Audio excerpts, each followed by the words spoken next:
I suppose what I wanted to talk about is a word that I wanted to use when I was talking about being an SpLD tutor or a supporter or advocate. The word I wanted to use was privilege, which is an interesting word because when we talk about privilege, especially nowadays in light of the Black Lives Matter movement, it's a word that we associate with unfair advantage. But I suppose the word that I would use in working with students is that it's been such a privilege to work with them. It is an incredible thing to meet with someone once a week, and you can do that for the whole of a student's experience in university. And it's an incredible gift to be able to spend time and go on that journey with the learner, because it really feels such a special thing to be able to do. And yet at the same time, when I work with people, a lot of them feel almost guilty that they work with somebody else. And it's that word privilege again, that, it's an unfair privilege. And I think that it's decidedly not an unfair privilege. The system is unfair. We don't have a system that is fully inclusive. And that's why I want all those learners out there who are neurodiverse to work with the people that are available, because it is your right. And it's part of the Disability Act that you have someone. And often it's that sense that there is nothing lacking with you, or there is no deficit with you. The deficit is in the system, not you. And a lot of our work with people, it's not just about the academic writing and the reading. Now, I'll be honest, a lot of the people that I work with, they leave as total grammar nerds and they can boss an apostrophe around like nobody's business.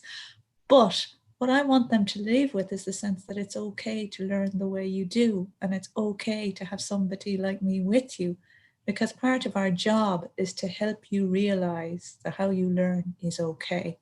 And I feel that that's one of the greatest privileges that we do, is to support people to reach that understanding.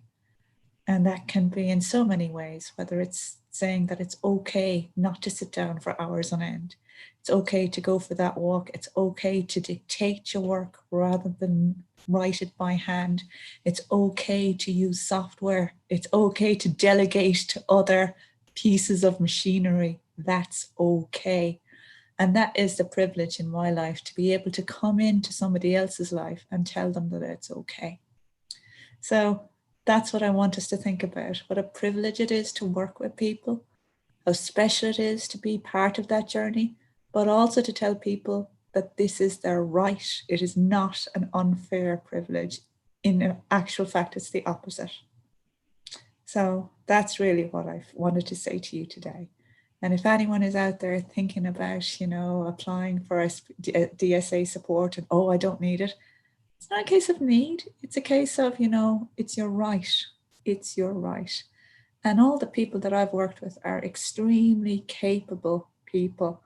And I've worked with people who get firsts, you get 2-1s, incredibly brilliant people. But what is so interesting about all these brilliant people is that they feel that there's something wrong with them. And that is so not true. There's everything right with them. And that's been a privilege, especially if you get to work with somebody from first year right up until they graduate. And I've even had cases where I've worked with people until they get their masters. And I cannot tell you how special it is, to see those people leave and knowing that they're going to walk out that door, knowing that they can go into the workplace and knowing that they know everything is right with them.